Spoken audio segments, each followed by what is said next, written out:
everyone, and thank you all for coming. It is a great day for Alberta and for Albertans and for the future. When Peter Lougheed first established the Alberta Heritage Savings Trust Fund in '76, he did that with a few goals in mind. To look to the future in terms of a future source of revenue, either through the income flowing from the fund or from the fund itself, to potentially pay down debt, and to improve the quality of life in the province. At the time, he feared that oil revenue and production would peak in the 1980s, but thanks to new technologies, that wasn't the case. But the principle of the fund stands. We need to ensure that Alberta has a revenue source for the day when resource revenues may decline. As it stands today, we receive around $20 billion a year in resource revenues. We're working to double our oil and gas production and get new capacity for pipelines to export the additional production, but any additional revenue in the present must have a plan for the future. That is why in January, our government announced an ambitious plan to grow the Heritage Fund to $250 billion by 2050.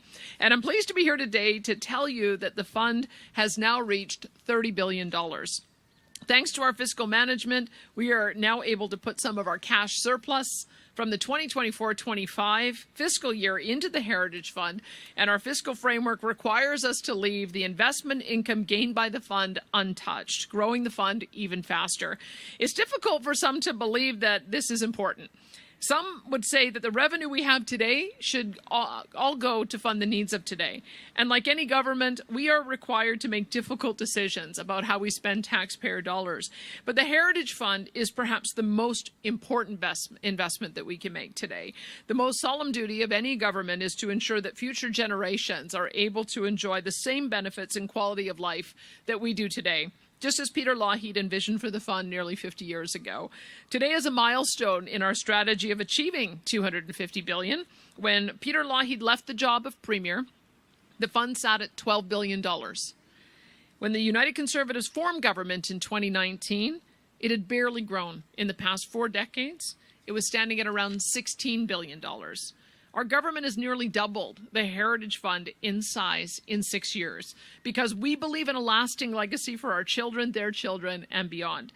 If the day comes where our resource revenues begin to decline, those future generations will be grateful for the investments made today in the Heritage Fund. Alberta's future is bright. Decades from now, we will be a strong province within a united Canada, and the future health, education, and infrastructure needs of our province will be supported by a Heritage Fund that will support the needs of Albertans while continuing to grow for millions of more Albertans to be able to enjoy the benefits. And with that, I'll hand it over to Finance Minister Nate Horner. Thank you, Premier. Good day, everyone. As the Premier mentioned, we're proud to be here today to announce that Alberta's Heritage Fund now stands at $30 billion, up from $27.2 billion at the end of the fiscal year. With this latest $2.8 billion contribution, we remain firmly on track to grow the Heritage Fund to $250 billion or more by 2050. Through Heritage Fund investments, we are turning today's energy prosperity into tomorrow's economic security. Due to the actions taken by our government, we have been able to grow the fund by over 80% in the last 5 years. And we are committed to growing the Heritage Fund even further so future generations can benefit from long-term economic security. Achieving substantial growth for the Heritage Fund will take more than just luck. It will demand planning, responsibility, and discipline. However, once we reach 2050, the Heritage Fund will start generating enough income to offset any decreases we may experience in resource royalties. Our plan ensures Alberta can stand strong through global uncertainty and market volatility, today, tomorrow, and for decades to come. This year, our government launched a new roadmap to grow the Heritage Fund with the goal to achieve long-term financial stability for the province. We know from the past that the fund cannot be beneficial if we do not have a strong framework to retain income in the fund and contribute when we can. When the fund was set up by former Premier Peter Lougheed, all the investment income from the Heritage Fund was reinvested into the fund with no withdrawals. But the right path isn't always followed. Money was spent and sometimes only modest contributions were made. Because of that, Alberta missed out on what could have been hundreds of billions of dollars in returns. That's why we took action and passed legislation to retain the income in the fund. And when oil prices are high and we do have surpluses, we plan to invest a portion of those surpluses in the fund like we are today. In Alberta, we believe that planning for the future is just as important as being prepared for today. We know that geopolitical uncertainty will always be part of the equation, making the price of our natural resources inherently unpredictable. We are committed to growing the Heritage Fund to provide long-term economic security for Alberta's future generations. But to get this right, we need the right tools and the right people. Central to our plan to renew the fund is the establishment of the Heritage Fund Opportunities Corporation. Led by an experienced team of wealth management professionals, the corporation governs and supports the growth of all Heritage Fund assets, ensuring we maximize returns. They oversee the fund, make investment decisions, and cooperate with other global wealth funds. The corporation will improve Alberta's access to global investment opportunities to create meaningful wealth and future prosperity. They will provide regular quarterly and annual reports on investment performance. As you can see, we're fully mobilized to ensure the Heritage Fund achieves its mission of lasting returns for Albertans. Growing the Heritage Fund from $30 billion as of today to $250 billion in 25 years is an ambitious goal. At a time of changing economic realities and a rapidly shifting global landscape, we need a plan to withstand external shocks. And I'm proud to report that we have a plan that will achieve the growth that Albertans need and deserve. This $30 billion isn't just a number, it's our commitment to Alberta's future going forward. Thank you, and I'm looking forward to the next milestone. I'd now like to invite Joe Lougheed, the Chair of the Heritage Fund Opportunities Corporation, to say a few words. Thanks very much, Minister. Ladies and gentlemen and fellow Albertans, today is an important day. It is a milestone. Alberta's long-term savings account is as strong as it has ever been. By investing surplus dollars from time to time when they are available into the Heritage Fund, the Alberta government is investing in the long-term assets of this province. They're investing in projects and people such that the province in the long term will have the financial flexibility, as the Minister has noted, to weather storms in the future, to deliver the services the people of this province expect, and the impactful investments which we deserve in the future. So, ladies and gentlemen, I want to thank the Premier and the Minister for this important milestone announcement today. It is meaningful for all Albertans today and in the future.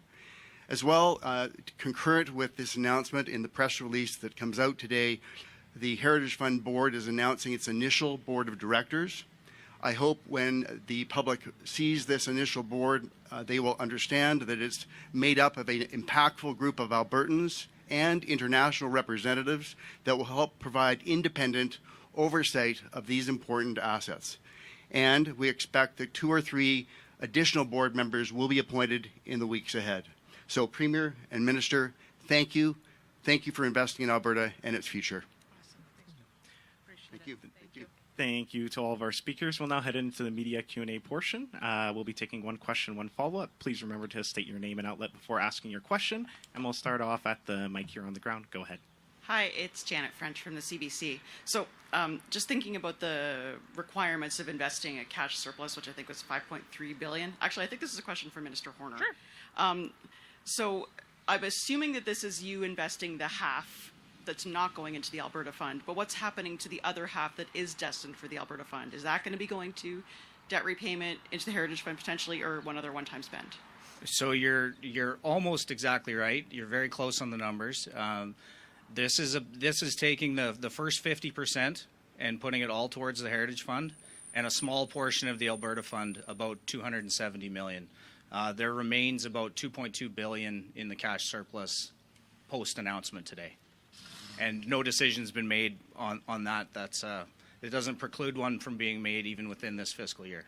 Okay, and I'm trying to understand what the long-term investment plan is for the Heritage Fund.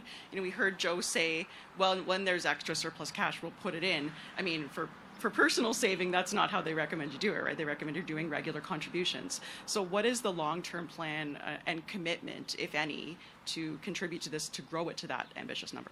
Well, I'd say our commitment is to contribute when we can. That's the beauty of the fiscal rules. and conservative forecasting, frankly, will put the province in a position more often to be in a surplus position where we can make decisions like this. But the plan does not require further deposits to be successful in any way. It just makes it more probable and likely. Hi there, Julia Wong, CBC National. This is a question for the Premier. A report into the Jasper wildfire response says the province regularly requested information and tried to make decisions. The report also says that incident commanders spent more time managing inquiries instead of directing the response. Did the province make the situation worse in Jasper? We absolutely did not. I'm very disappointed that this report politicizes what actually should be a very successful example of unified command and support between municipal, provincial, and federal government.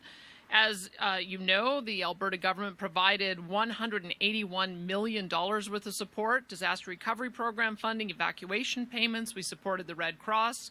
We gave tourism support. We reestablished the Jasper Food Bank. We gave property tax relief. We rebuilt a seniors complex, and we supported regional transit services. I think that it is important to understand that this was a federal fire. It took place in a federal park, and it was a Federal Parks Canada response. We stayed on standby awaiting their request for supply and support, which they gave to us, or which they ultimately did end up asking us to do, and we moved into unified command only after the fire had breached Jasper and burnt down 1/3 of it. So I would have liked to have seen two things come out of this report. Number one, a recognition that the reason why we ended up with such tragic circumstances, in part, was because of inappropriate forest management practices that doesn't cut down deadwood trees. And also, I wish that they had realized that they needed to ask for unified command faster, because we were not asked for support until after the town burned down. So whatever it is that they are trying to do to deflect blame, I'm not impressed with it, and I would ask for an apology from the city as a result. We want to work collaboratively with our municipal and federal partners, but pointing fingers at others when they should be looking at what they can do to improve their own response would have been a far better outcome as we approach the year anniversary. And this is just a clarification question of my question one. Did the province at any point during the wildfire response get feedback that it was getting in the way of the wildfire response? Not at all. In fact, when we showed up with equipment, we showed up with tankers, we showed up with personnel. We had a firefighter die in the process of trying to manage the response. We had drones that were monitoring hotspots for weeks afterwards to be able to determine safe re-entry. At no point did they say they did not want our response. And so this report comes as a shot out of the blue. It's unfair, it's untrue, and I would like them to withdraw it. And so my second question is, as I mentioned, the report lays out how the province was a hindrance. Your joint statement and your statements now make very clear that you do not agree with that. Obviously, both these things can't be true. With all that said, how will the province work to make things better next time around? Well, let me tell you what's happening right now. Right now, there is a fire on the Cold Lake Air Base. And we have an agreement with the federal government that we are the first responder to manage that fire. We have mutual aid agreements with First Nations as well, where the federal government has agreed that we are in a better position to be the first responder. What I would like to see is Parks Canada recognize that we have more capability, more experience than they do. They fight dozens of fires a year. We fight hundreds of fires a year. So what I would like is for Parks Canada to swallow its ego maybe a bit and work with us on a mutual aid agreement so that we can move to unified command faster. If you look at some of the wrecks that we've had in this province, a lot of them have started in federal parks because of their poor forest management, and because of uncontrolled burns that have gone out of control, and because they do not call us in fast enough. Waterton is an example. We had a problem with a fire coming out of the Banff Park area as well last year that we were able to contain. Jasper is an example. And we have several First Nations that have not recovered because of fire, because the federal government is not working with us on a response. On Fox Lake, we also have a problem in Sturgeon Cree Lake. We have a new problem with Chip Lake that we hope to have a new response with the federal government. But pointing fingers, casting blame, that is not what the purpose of the exercise is. We all have to look at what we have done in the past and how we can improve. And I don't think that Parks Canada and the town of Jasper have done an adequate job of that. I hope they go back to the drawing board. Thank you. Hi, Premier. It's Lisa Johnson from the Canadian Press. Just to follow up on that, you've made it clear and you've highlighted some of the positive contributions that you feel like the province has made, but the town of Jasper commissioned this postmortem to figure out what could be done better. Are you going to do your own report, or do you acknowledge that there were deficiencies in the provincial response that you want to improve before the next disaster happens? The province was not asked to help until the fire reached the town. This was a federal response by Parks Canada. They chose not to ask us to come into Unified Command until the cleanup began. And I would say that what I would like to see is for us to be called into Unified Command a whole lot earlier. I would like to see that we would work with them to clear away the deadwood in all of the forest parks areas so that it does not continue to create a hazard for the rest of the province. Those are two things I would like to see. We always do these kinds of reviews to see if there are things that we can improve. But I think there does need to be that kind of approach done on the part of every entity that was involved. But let's be very clear. Alberta did not get involved in the wildfire response until after the fire had breached the town. Everything that we do in our wildfire response is to prevent that from happening. Because as soon as you flip over into structural firefighting, now you're into a real problem. You're into a problem of toxic air. You're into a problem of the danger of explosion. You're into a problem of a massive and long-term recovery effort. And so I would hope that everybody would be focused on the same thing, working together so that we never have to have fires breach towns again and have this kind of long-term recovery effort that needs to be done. But make no mistake, we were not involved in the first days of this fire. This was 100% a Parks-led effort. And my follow-up is completely unrelated, but getting ready for the Council of the Federation next week. Yep. I'm wondering if you can just outline some of your expectations, your specific goals, and whether or not, because this topic came up at your Alberta Next town halls, whether or not you're going to broach the subject of cracking open the Constitution with the other premiers. Well, I mean, I share some of the skepticism that some of the audience have that long-term or that a long protracted discussion around changing the Constitution will have any better outcome than it did back in the 1990s. I think I joked that maybe some of us still have PTSD about how that all unfolded with Meech Lake failing and then with the Charlottetown Accord failing. That being said, I think that there are things that we are going to continue to consult on. We've only gone through 2. We've got 30,000 or so responses. I've got another, I believe, 9 or another 8 town halls to do, as well as online town halls. So I'll be looking forward to seeing some of those responses. But I think this Council of the Federation and First Ministers meeting, we're going to be talking about the tariff threat in the United States that continues to create uncertainty, continues to target certain industries, and how we can work together. I was really pleased to sign an MOU with Doug Ford during the time he was here during Stampede, and other provinces are working on those same kind of collaborative agreements. We need to do more to trade with each other, and I hope that that's the spirit of the discussion. And we're going to take a couple more from the mic before going to the phones. Go ahead. Hi, Premier. Thanks for taking my question. I want to shift gears a little bit. Earlier this morning, there was a release that ran out about an open call for proposals for the former RAM. So does this mean the government doesn't plan to tear it down? Well, I can tell you, so the former infrastructure minister had received a couple of inquiries with interested parties that wanted to take another look at that. He wasn't interested in doing that. We now have a new infrastructure minister, Martin Long, who toured the REM, allowed those interested parties to tour with him, and he was persuaded to put out an RFP for kind of a last call for proposals, that if a community group wants to put forward a proposal that will address the significant cost of renovation. Remember, we know that there's about $75 million worth of deferred maintenance cost.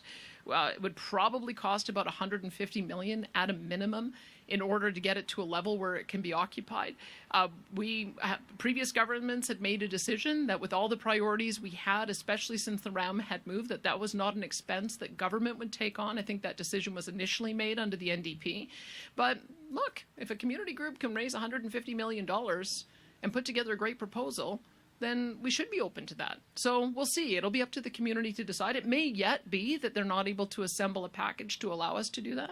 But if they can, I'd say why not? I know in Calgary, for instance, the planetarium, which I attended as a kid, got turned into Contemporary Calgary, which is really just become an amazing jewel for Calgary as an art gallery. And so I've seen some of these old buildings get repurposed in a new way, and I'm open-minded. So is Minister Martin Long. So we'll see what comes in. And then a petition has been started by psychologists asking for a cap to be removed on standardized testing. So no other province has a cap of 3, and Ontario is thinking about removing its cap. So I'm wondering, why was this put in place, and would you consider removing it? Well, that's a good question. Maybe I'll get you to follow up with Sam and our health minister. I wasn't aware that we had a cap, and so we'll just see what some of the rationale is behind that. That would probably be Minister Adriana LaGrange, who might be able to answer that for you. I'm sorry, I don't know the answer for that for you today. Okay. Thanks, Kabi. We have time for a few more questions. We'll take one more from the mic, and then we're going to go to the phones. Hi, Premier. Sean Amato with City News. You say in your statement that this Jasper report is politically motivated and misguided. The municipality is already sort of pushing back on this, saying, no, this was an independent report, and more than 300 people were interviewed as part of the process. So who do you allege is playing politics here? Well, I'm sorry. We weren't even involved in the initial stage of the response. Because it's a Parks Canada fire and it's a Parks Canada response. I have to tell you, I was quite surprised with my first conversation with the Prime Minister when I was offering help, and he didn't understand that it was a Parks Canada fire. He said, we'll give you whatever help you need. And I said, no, you don't understand. We're offering to help you. So that, I think, shows you the level of disconnect that there was. Our Emergency Management Cabinet Committee had been intervened, and we were meeting every single day, and we continued to meet every single day, waiting to see if there was a possibility we could get into unified command. I sent notes after the breach of fire, after it was very clear they needed our help, to senior government officials, saying, let's get to unified command so that we can clean this up, go through recovery, and get back to normal. So if they're looking at their response up to that point where the fire breach, that has nothing to do with the province, and they shouldn't be trying to deflect. They should be looking at their own processes to figure out what went wrong. What I think went wrong is that they didn't do adequate fire protection and fire guard clearance, and then they didn't call in for unified command early enough. We had a lot of resources we could have brought to bear. They didn't ask for them until the fire breached the city. And by then, now you're into a cleanup mission, and it's all hands on deck at that point. So it's an unfair assessment, and I don't accept it. Earlier this week, Lou Arab, the husband of former Premier Rachel Notley, said that you were full of it for some of your explanations about why your husband is attending government meetings regarding trains. How do you respond to that? Should the Ethics Commissioner have a look at this? And if you've done nothing wrong, if your husband's done nothing wrong, then why not have a look at it, clear it up, and move forward? Well, I believe you don't understand, and maybe the former Premier's former Premier's husband doesn't understand what the lobbyist registry says. If you are getting paid by somebody to lobby government, then you have to register as a lobbyist. He was getting paid by CUPE, and he never stepped down from his position the entire time his wife was Premier. My husband, on the other hand, quit the media when I became an elected official in 2012 because he didn't want to be involved in daily news, because he knew that would put him in a conflict of interest. There is no one that is paying my husband. I'm not paying my husband. There's no one paying my husband to give me advice. I ask for his advice because I value his opinion. And in fact, I think if you look historically, you will see that former Premier Ralph Klein's wife also served as the head of a Premier's Advisory Committee on Children's Issues. When I was involved in politics in British Columbia, Ted White's wife worked for him at the constituency office. She didn't get paid anything for it, but she worked with him at the constituency office. If you look internationally, they actually in the U.S. have roles for the first spouse. They provide them a budget, and they do speaking. They head up commissions. So no, it's not a conflict of interest for me to have my husband advise me. That's kind of the role. When you get into politics, it's a family affair. He advises me and no one else, and I can ask for his advice on anything I want, and no, I'm not going to ask the Ethics Commissioner to weigh in on whether my husband can talk to me. Not his business. Thanks, Sean. We're going to head to the phones now. Operator, could you put through our first caller, please? Sarah Kamadina with Global News. Thank you so much for taking my question. I just wanted to ask you about the company at the Red Deer Town Hall regarding pulling out of Alberta's supply management when it comes to dairy and poultry. You also said, using the term "stick a finger in the eye of Quebec." I'm just wondering if there are concerns that this could hurt dairy farmers here, or what that could mean. Why you said that? Well, I think it was brought up by a member from the floor, and I think they used that terminology. I can tell you it's irritating to me that Quebec has far greater quota than its share of the population. They have, I understand, 32% of the quota. Our farmers, I think, is around 7%, even though we're about 12% of the population. So I think our farmers have reason to be upset that there isn't fairness in the quota system. And I think that they also have reason to be angry that the purchase of quota is a heck of a lot more expensive in Alberta than it is in Quebec. Those seem to be some pretty foundational aspects of the program that are unfair, and I think that was one of the things that the person who raised it from the audience was responding to. So, I'd like to talk to those who are in supply management to see if they want us to advocate on their behalf to get a fair supply of that quota that they're entitled to, or if they want to move to a more open market. But that's why we're doing these town halls, is to get ideas from the audience, to identify things that they raise, and to do some consultation on it, and we're going to continue to do that. So are you going to be starting those conversations soon then with farmers, or are you going to wait a bit? Like, what are your next steps from here to start that discussion? Well, we've got 8 more town halls that we need to do. We've got a continuous online survey. We've got a couple of telephone town halls that we're going to do.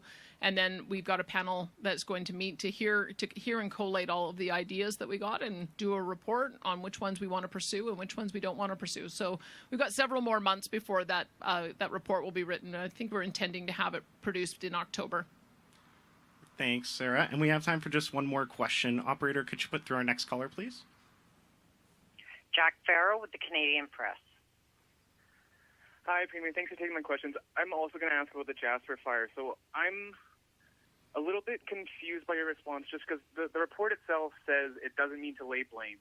In fact, the report says that the overall response to the fire was a success. Like, nobody's getting blamed for a third of the town being burned down. But the town chief administrator, Bill Given, told me today, the point of this report was to, analyze the gaps in how to respond so that we can, all work together better for the next round if it happens. I guess I'm curious why you're taking from the report that you and your government are being blamed for this when that's not what the report says. Well, because there's a whole section that blames the Alberta government, and every member of the media has written that the report blames the Alberta government. So maybe they're backing down, maybe they regret saying so, and they should issue us an apology if that's the case, because we weren't involved. It was a Parks Canada fire. It was a Parks Canada and Jasper-led effort until the town burnt down. We only came in after the fact to help with cleaning up after the fires, removing the hot spots, and making sure that the evacuees were taken care of and that we could get them on a pathway to return home. So if they were just looking at the immediate fire response, that's on them, and we shouldn't have been mentioned at all. And then I guess I'm a bit confused about your ask for an apology. So the report was based off surveys of firefighters and other emergency personnel that were involved. So are you asking the firefighters for an apology, or are you asking the town for an apology? Asking the town. I mean, the town went right out and say we're not looking for to lay blame, and then they have a whole section where they laid blame. So yeah, maybe they should reissue the report, do a little bit more self-reflection, and take that section out. We were not involved until the fire breached, and then we came in after the fact asking for unified command. Thanks, Jack. And that's all the time we have for questions today. Thank you, everyone, for joining us. Thanks, everyone.